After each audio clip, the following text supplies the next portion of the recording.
বিসমিল্লাহির রহমানির রহিম। বিদ্যুৎ সংকট কারণ হচ্ছে জ্বালানি সংকট। বাংলাদেশ এরকম একটা গ্যাসবহুল দেশ হওয়া সত্ত্বেও সময় মতো গ্যাস উত্তোলনের ব্যবস্থা করা হয় নাই বলেই কিন্তু আজকে এই সমস্যাটা হয়েছে। বাংলাদেশের ভূখণ্ডে প্রায় 35 TCF গ্যাস শনাক্ত হয়েছিল এবং সাগরে 100 TCF গ্যাস শনাক্ত হয়েছে।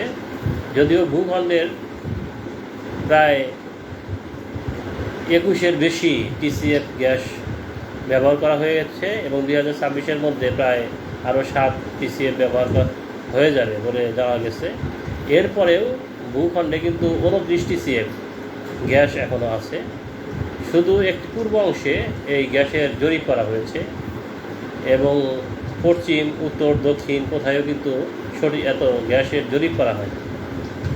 এছাড়া যে সাগরের ডিপ সি ফ্যান আছে এখানেও কোনো অনুসন্ধান করা হয় নাই, অথচ দেখা যাচ্ছে যে মায়ানমার, ইন্ডিয়া সাগর থেকে গ্যাস উত্তোলন করতেছে এবং তারা গ্যাস বাইরেও রপ্তানি করছে। তো যেহেতু এখন একটা গণতান্ত্রিক সরকার আছে, গণতান্ত্রিক সরকারের প্রধানকে বলবো যে আপনি জরুরি ভিত্তিতে উদ্যোগ নেন যে এই বাংলাদেশের যে রিসোর্স আছে এগুলোকে তো ইউটিলাইজ করতে হবে। সাগরের গ্যাসকে উত্তোলন করার জন্যে অনেক পন্থা আছে, বিদেশি বিভিন্ন তেল কোম্পানিগুলো বসে আছে এগুলো অনুসন্ধান করার জন্য এবং এই তথ্যগুলো সংগ্রহ করে তারা সেল করে এবং সেটার যে একটা লাভ আসে সেটা বাংলাদেশকেও দিবে। এবং এছাড়া যদি টাকার দরকার হয় তাহলে পাবলিক প্রাইভেট পার্টনারশিপ প্রকল্প করেন। লোকজন তো টাকা নিয়ে বসে আছে, বিভিন্ন দেশ এবং আন্তর্জাতিক সংস্থা, টাকার তো সমস্যা নাই। তো এই গ্যাসের সংকট নিরসনের জন্য দ্রুত কর্মকাণ্ড শুরু করতে হবে, কারণ হচ্ছে যে একটা পরিকল্পনা করলেই যে সেটার সুফল সাথে সাথে চলে আসে তা না, এই সুফল আসতে সময় লাগে। তো এটা দ্রুত পরিকল্পনা গ্রহণ করতে হবে।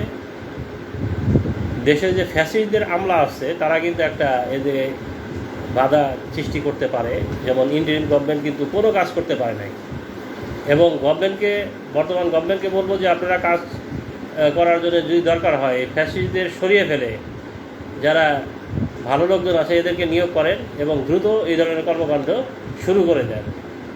এছাড়া দেখা যায় যে বাংলাদেশে যে তেলের মজুদ কেন করতে পারে না, কারণটা হচ্ছে যে বাংলাদেশে মাত্র একটা রিফাইনারি আছে, ইস্টার্ন অয়েল রিফাইনারি, এখানে জ্বালানি তেল রিফাইন করে।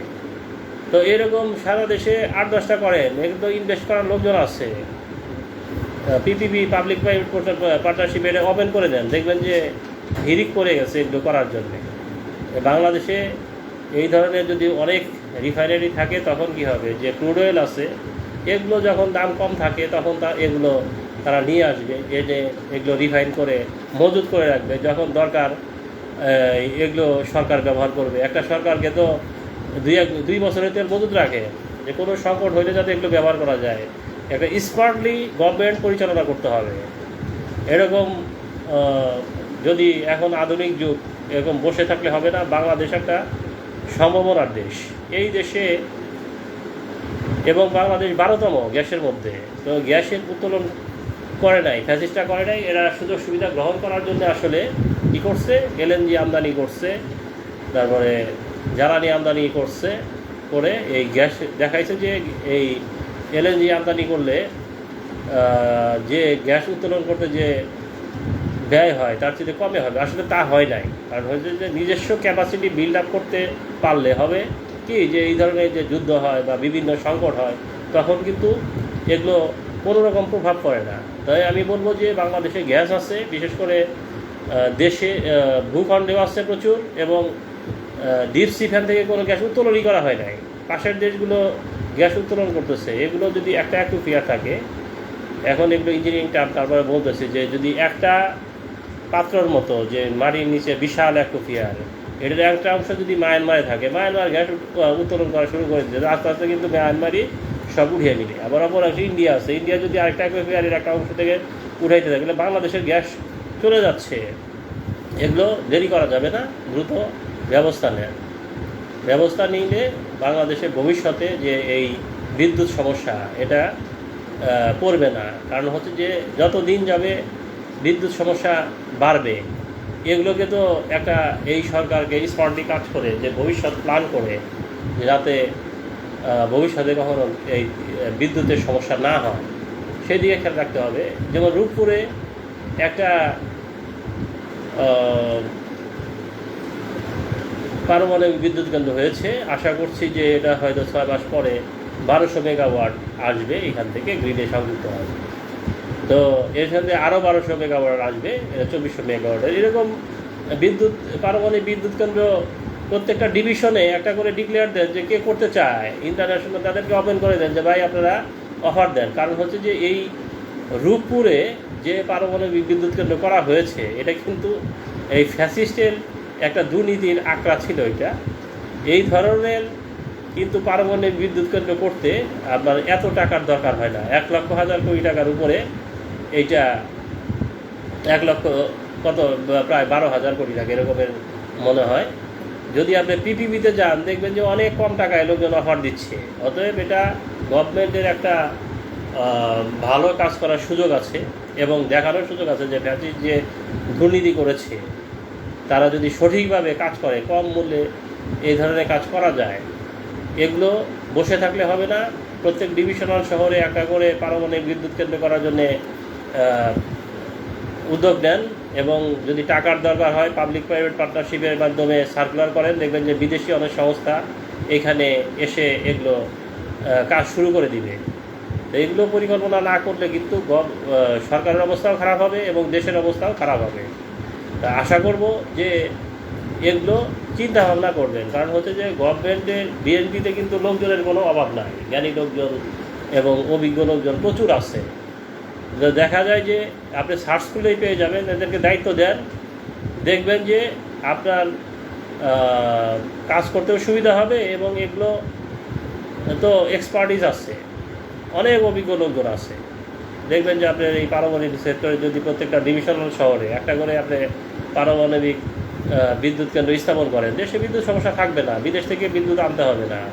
এবং গ্যাস উত্তোলনের যে ডিপসি ফ্যান থেকে যে গ্যাস উত্তোলন করতে হবে সেটা করেন, সেটা যদি ব্যবস্থা নেন অন্তত। কারণ হচ্ছে এই বাংলাদেশে 55 বছরে শুধু করে এই আমলার আইনটা করতে দেয় নাই। এদেরকে বাইপাস করে এদের এইখানে পাবলিক প্রাইভেট পার্টনারশিপ প্রকল্প করেন এবং গভর্নমেন্টের যে স্বার্থ সেটাকে রক্ষা করে চুক্তি করেন। দেখা এই বাংলাদেশের রিসোর্সকে ব্যবহার করতে হবে। দেশকে এগিয়ে নিয়ে যেতে হলে কিন্তু আপনাকে এই ধরনের কর্মকাণ্ড করতে হবে। দেশে বিদ্যুৎ নাই, এটা তো জানি বর্তমান সরকার দায়ী না, এর জন্য দায়ী হচ্ছে এই ফ্যাসিস্ট যে এই কর্মকাণ্ড করে গেছে এর জন্য। আর বিশেষ করে ইন্টারিম গভর্নমেন্ট, এরা তো আসলে কিছু বুঝতে পারে নাই, এরা আসলে অবুঝ সবাই ছিল যারা এই গভর্নমেন্টে ছিল। এদের আর বলার কিছু নাই, এদেরকে এরা কিচ্ছু করে নাই। দেশের 12টা বেজে গেছে অলরেডি। তো তাই আমি বলবো যে বসে থাকলে হবে না, বিভিন্ন কর্মকাণ্ডে। এখানে আমি আরও এই যে গ্রাম সরকারের কথা কেন বলেছিলাম, এই জন্যে যে আপনি যে এখন 90,000-এর উপরে গ্রাম আছে, এই প্রত্যেকটা গ্রাম সরকার আপনি শুধু করার উদ্যোগ নেন। আপনার যে জনপ্রিয়তা, এখানে কোনো গ্রাম সরকার করতে কোনো টাকা পয়সা লাগবে না। আমি শুধু একটা এক্সাম্পল দিতেছি যে ধরেন গভর্নমেন্টের যে কর্মকাণ্ড আছে প্রত্যেকটা অধিদপ্তর, যেমন ধরেন আপনার যে টাকাগুলো গভর্নমেন্ট খরচ করছে, যেমন জনস্বাস্থ্য প্রকৌশল অধিদপ্তরের যে টিউবওয়েলগুলো হয়, আমাদের একটা প্রকল্প ছিল যে আপনার 1 বিলিয়ন প্রজেক্ট। এখানে হিসাব করে দেখা যায় যে প্রত্যেকটা গ্রামে প্রায় 40 থেকে 50টা টিউবওয়েল হয়েছে। তো এগুলো কন্ট্রাক্টরের মাধ্যমে না করে ওই অর্গানাইজেশনকে দেন, তাহলে কোনো চুরিদারিও হবে না। যে প্রফিটটা হবে এই প্রফিটটা ওই কমিউনিটি যে অর্গানাইজেশনটা থাকবে সেইখানে থাকবে এবং তারা ট্রেন আপ হবে, ক্যাপাসিটি বিল্ড হবে। এরকম শুধু যেমন আপনি যে কাবিখা হয়, কাজের বিনিময় খাদ্য, এগুলো ইউনিয়ন পরিষদের চেয়ারম্যানের মাধ্যমেই যা, কিন্তু এটা ওই যে গ্রামে হবে ওই গ্রামের ওই সিভি অর্গানাইজেশনকে দেন। তাহলে দেখবেন যে এইখানে তো যে সিস্টেমটা, এই সিস্টেমে যদি গ্রামের প্রত্যেকটা লোক জড়িত থাকে, এখানে তো চুরি করার কোনো সিস্টেম থাকবে না। ওই অর্থ লাভবান হবে এবং অর্গানাইজেশনটা আস্তে আস্তে ক্যাপাসিটি ডেভেলপ হবে। এরকম ধরেন আপনার যে খাল খনন কর্মসূচি হচ্ছে, এদেরকে ইনভলভ করেন, এদেরকে নেন, দেখা যায় যে প্রফিটটা এখানে অর্গানাইজেশনে থাকবে। এরপরে প্রাণী সম্পদকে ইনভলভ করেন, যে সমস্ত যে সমস্ত উপকারিতা জনগণের জন্য দেয় সেগুলো দেন।